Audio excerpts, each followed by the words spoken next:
So, FURINA reruns is here, along with a pretty interesting lineup, but I ain't gonna judge.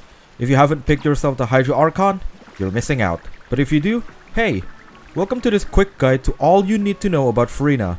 Let's not waste time and start. FURINA is basically a damage bonus support with off-field Hydro capabilities.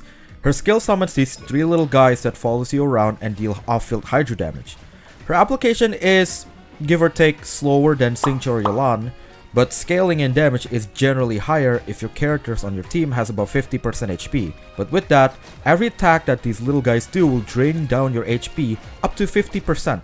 And that's where her burst comes in. When it's activated, if her and her party HP increase or decrease, she will gain fanfare stacks for each percentage points of their max HP fluctuates. Each fanfare is converted into damage bonus, which at max fanfare stacks and talent level 10 is equal to 75% damage bonus, and that's where most of FURINA's values are. Her normals does nothing, except if you use a charge attack, it'll change into her Pneuma state and heals instead of doing off-field damage. This is generally not recommended unless you are in exploration, as it doesn't generate particles and doesn't give off-field damage and even apply Hydro.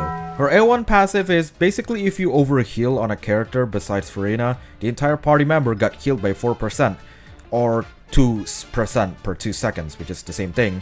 Just faster fanfare generation, which is nice, and her A4 passive just increases the damage of these little guys do, and healing capabilities in her Pneuma. As for talent priority, you always want to do burst first and skill second, and ignore her NAs. Now I will need you to remember this. FURINA is a support first, off-fielder second. Remember that phrase until the end of the video. As for artifact stats, it's straightforward. Go for 4-piece golden troop for maximizing her off-field damage. This set gives you a free 70% damage boost, which is insane. And honestly, don't really go for any other set other than this. You'd better off sticking to 2-piece if you don't have a good one. And this is probably just my own opinion, but 4-piece tenacity is a pretty cope set.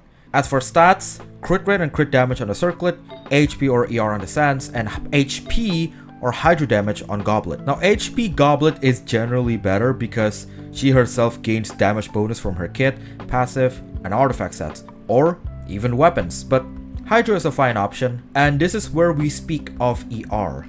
FURINA's ER requirement, while varies among teams, usually going for 180% is generally her comfy option. But for double Hydro usually can go down to 160%, or if you are running a high ER requirement team at worst case scenario, going around 220% is actually not a bad idea. And now let's talk about weapons. Now, there is a lot of debate going on with FURINA's weapon, but generally there are actually only three options. And that is the Festering Desire, Favonius, or the free-to-play friendly Floof Cendre. I can't really speak French, I'm sorry. Then, where is her signature? Her signature is good, right?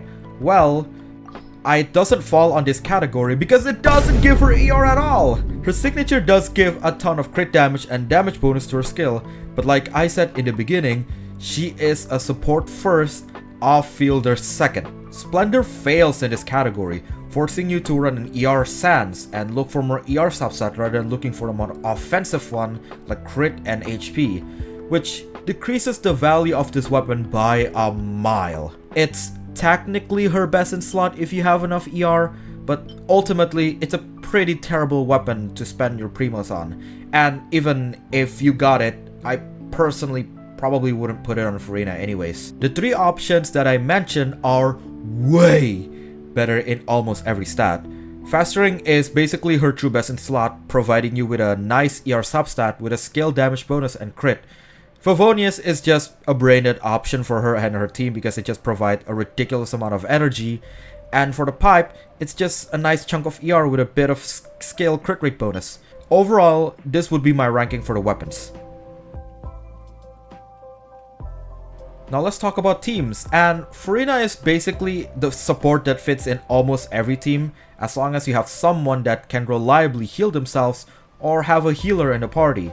One of the best teams right now is this Hyper Nuvolette, with a massive buff from Shilonen, Kazuha, and herself, Basically, this trivializes almost everything in the Abyss. And Nuvolet especially works exceptionally well with FURINA, thanks to his quick HP increase and decrease mechanic. The other team that works great is a tons of variation of Quick Bloom, where the damage from the Hyper Bloom isn't buff, but the quicken and raw damage from your on-fielder and off-fielder sure are, which is pretty valuable. For example, this Chlorant team I'm showing you right now.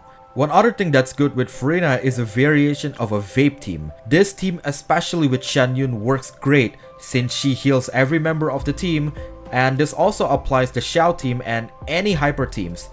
This team doesn't limit you to circle impact, which helps a lot for mobile enemies, and while dishing out a ton of damage, no small feat thanks to FURINA. Or if you are free to play, then you can probably try Free National, a pretty good national team that utilizes Vape from either Xiangling or herself.